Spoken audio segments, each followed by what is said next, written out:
Welcome to Real Clear Radio Hour, brought to you by the Competitive Enterprise Institute. I'm your host, Bill Frezza.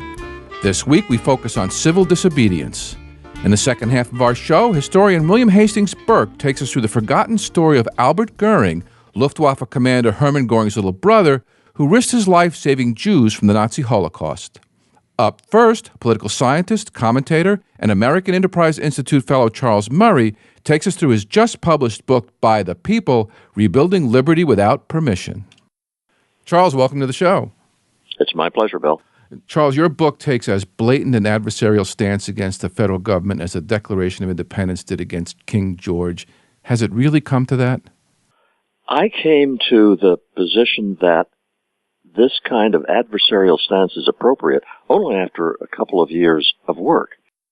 It's been a slow process, but the reason I start out the book with 5 chapters detailing how bad it is to say to my readers, look, civil disobedience is a serious business.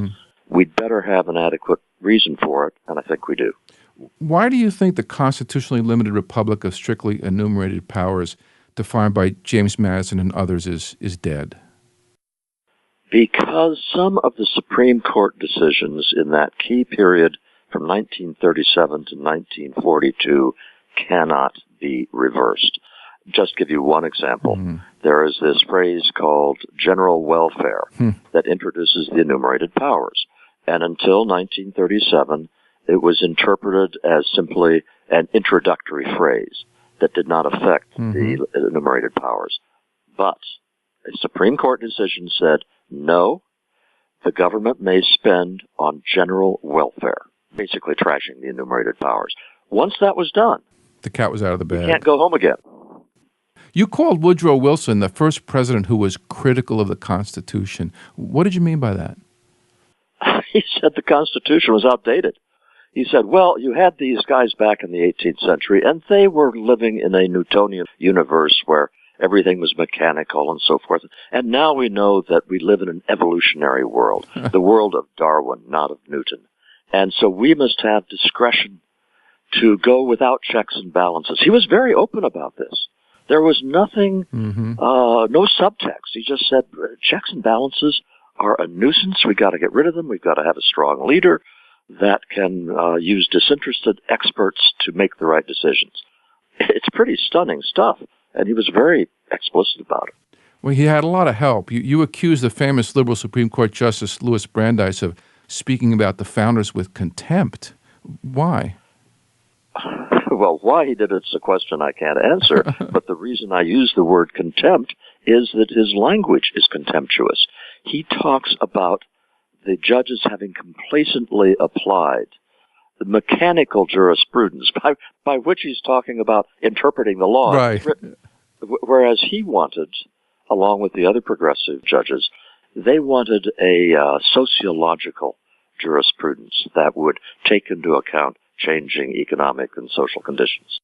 The Supreme Court initially shot down many of FDR's New Deal innovations in central planning, stating that extraordinary conditions do not create or enlarge constitutional power. Was that the last time the Supreme Court stood up for the original Constitution? Yeah, they did a pretty good job, the Supreme Court did, of standing up to some very severe pressure in the first term of Roosevelt. What happened? Well, the country was not in a mood for being told it could not do things that an awful lot of people thought were absolutely necessary to get over the Great Depression. And it became clear by 1937 that even though FDR hadn't been able to pack the court, that if they continued to strike down New Deal legislation, the court's legitimacy was going to be in serious jeopardy. There's a lot of historical debate about exactly what happens, but I think the simplest statement is they got scared. FDR's Social Security Act, based on Otto von Bismarck's program, faced a Supreme Court challenge. How did it get through, since none of the Constitution's enumerated powers authorized the running of a pay-as-you-go old-age wealth transfer scheme? You're referring to the Supreme Court decision in which it was Cardozo who wrote the majority decision. And he said very plainly, Congress may spend on the general welfare. And then he goes on to say that many statesmen in America's history have felt otherwise. Yes, which is to say all the statesmen except Alexander Hamilton felt otherwise. But by decision, he wrote, this issue is now resolved, now and forevermore, and that's indeed the case. Your book actually calls out Alexander Hamilton as a liar when it comes to the original debate on that very clause. Alexander Hamilton was a piece of work. He was quite openly farther from the rest of the members of the Constitutional Convention than anybody else. But he also knew that he could not promulgate those views in the Federalist without jeopardizing ratification. All of the debate in the state ratification conventions was on one side. People were worried about that phrase, general welfare. They were worried about the Constitution giving too much power to the federal government. And he knew that he had to dissimulate. And he was actually called out for dissimulation at the New York ratifying convention, where somebody who knew about the Constitutional Convention's deliberations said, you're saying something completely different from what you said then. But he won in the end. Yep. 2 years after the Constitution was ratified, he had his report on manufactures, which laid out the more expansive role for a federal government that in 1937 it was decided should prevail over everybody else. Your book accuses our current legal system of being lawless. That's a pretty stiff charge. When I use the word lawless, I'm referring to such things as laws being so complex that you cannot obey them without lawyers studying them and then telling you what you should do. I'm talking about the degree to which law is separated from the concept of a guilty mind. You don't have to have a guilty mind to be guilty of things anymore. I'm talking about things such as being thrown in jail for something that a subordinate of yours did that you were not around to supervise because you were off duty, and that you had never encouraged your subordinate to do. And I've just started out with a few examples of a chapter full of ways in which the law, as we interact with it as ordinary citizens, seems arbitrary, capricious, and often downright thuggish. Well, share the story of the horrifying training exercise conducted by the New York U.S. Attorney's Office. Oh, yeah, this is a story told by an attorney who was in that office. They had a game that they would have the new attorneys play, and that is pick out a celebrity. And your job was to come up with a law that you could probably nail that celebrity for that would include jail time. And it was a game because there are all sorts of things you can assume that somebody in the public eye probably has done that carry jail time, even though they have done nothing really wrong. Our friend Martha Stewart is the poster child for that kind of game put into real practice. Well, our friend Harvey Silverglate calls it the 3 felonies a day syndrome. Every one of us could be guilty of something. Yeah, and isn't that a feeling that is now widespread and that cuts across party lines? This kind of vague fear, well-grounded fear, that if the federal government decides to come after you, they can get you on something because the number of laws and regulations that we can be guilty of number in the tens of thousands. Well, speaking of which, you've called the administrative law system the fourth branch of government. Why?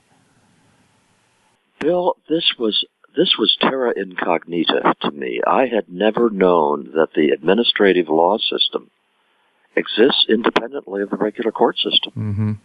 Okay, I'm speaking loosely, but it's not really hyperbole when I say it's as if the police also hired the judges and hired the prosecutors and hired the people on the Court of Appeals. That's the kind of integrated power that a regulatory agency has when it says of an American citizen, you have violated one of our regulations. You walk into that court, you have very few of the due process features of the regular law court. You do not have to be proved guilty beyond a reasonable doubt, just a preponderance of the evidence. I could go on. I won't, but I will just simply say you are in a kind of Orwellian world in which you do not have access to the kind of disinterested legal process that is supposed to be the hallmark of our system. Well, Charles, the only reason that was a surprise to you is because you haven't spent your career in business. We live with this every day. Yeah, I was a naïve when I first came into this. If you're in business, this world is something you have to have on your mind all the time. Big businesses have whole departments of attorneys and accountants who are dealing with this. The little guys, the small business, they can be bankrupted by it. Charles, as a reader works through your book, getting more and more alarmed, you describe a whole section on how we've actually institutionalized and legalized corruption, particularly with congressmen as interveners in the regulatory state that they've created. Describe how that works. By this time, the regulations have become so complex that one of the few ways that a person can hope for relief if a regulatory agency has come after you is through your congressman.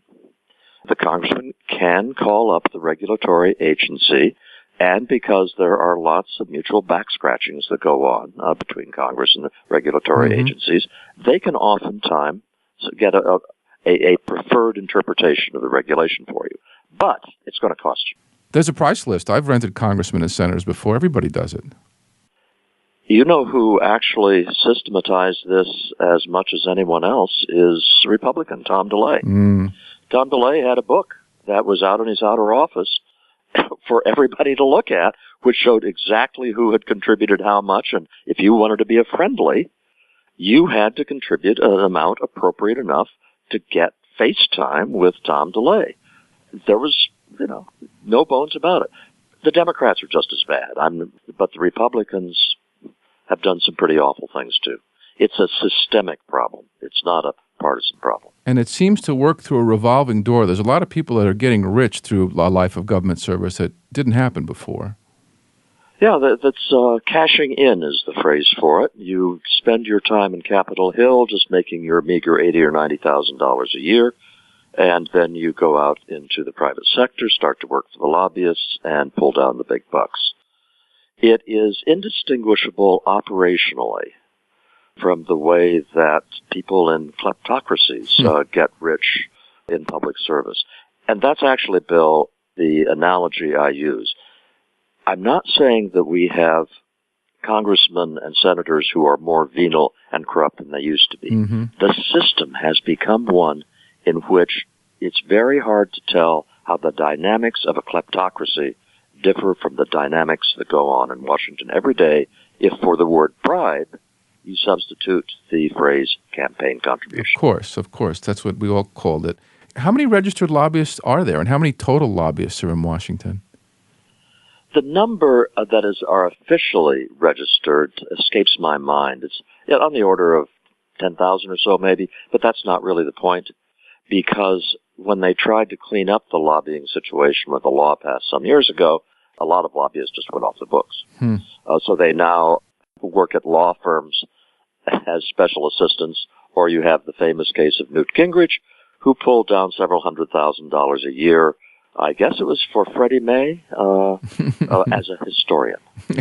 So the total number of lobbyists, you have some scholars who think it might be up around six figures. Wow. What became of the executive order Obama issued on his first day in office, banning lobbyists from taking jobs in his administration? Oh, the self-righteousness with which that order was issued. Well, within about a week or two, they had to take advantage of a provision in his executive order which said, well, if a person really is uniquely qualified for the job in the White House, then we can take an exception. And the exceptions kept rolling in. I don't think that anybody in the White House has mentioned that executive order for a very long time. Can our courts fix this? It could take some steps in the right direction, but the courts are limited by what's legal. And the scandal in this case is not that people are breaking the law. The scandal is what is legal. And so a great deal of what goes on is, look, here's the problem, Bill. The political process does need to be funded by campaign contributions. So for people trying to use the First Amendment to express their opinions. And I'm in favor of that. That means, however, that as soon as you try to write laws controlling campaign financing, you are in a very dangerous position. If they are really, really effective, you are doing great damage to the First Amendment. If they aren't really, really effective in constraining it, you aren't doing anything to the systemic corruption. You know, one of the things that almost shocked me as I'm reading through your book was an outright call for systemic group civil disobedience against government in the regulatory sphere. You were pretty careful to define which regulations should be exempted and you know, how your campaign should be put together, but lay it out for us. I have a whole chapter where I lay out the criteria for deciding which regulations should be exempt from systemic civil disobedience. For example, tax code should be exempt, and regulations that really do serve classic public goods, things like national defense and protection of the environment, regulations that really accomplish substantive things, you leave those alone. Apart from the specific criteria that I give, Bill, the best way to summarize it is this. If we go after a regulation, say this one is subject to systemic civil disobedience, it has to be one that if a trial becomes public with a guy being prosecuted by the government for violating this regulation, a huge majority of fair-minded listeners will be on the side of the defendant. I want cases where it's clearly, obviously, an arbitrary and capricious government interfering with people just trying to go about their lives. Isn't this pretty much the way the Institute for Justice selects its cases? The Institute for Justice is one of 3 or 4 institutes that provide a kind of small-scale model of what I want to do. The Institute for Justice, though, has very limited resources, so it is trying to pick cases that can establish judicial precedents that can then be generalized to a broader set of cases. I'm asking for something somewhat different.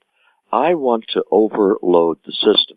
I want to have a defense fund that will defend people who are technically guilty of violating arbitrary and capricious regulations, but I want those defenses dragged out.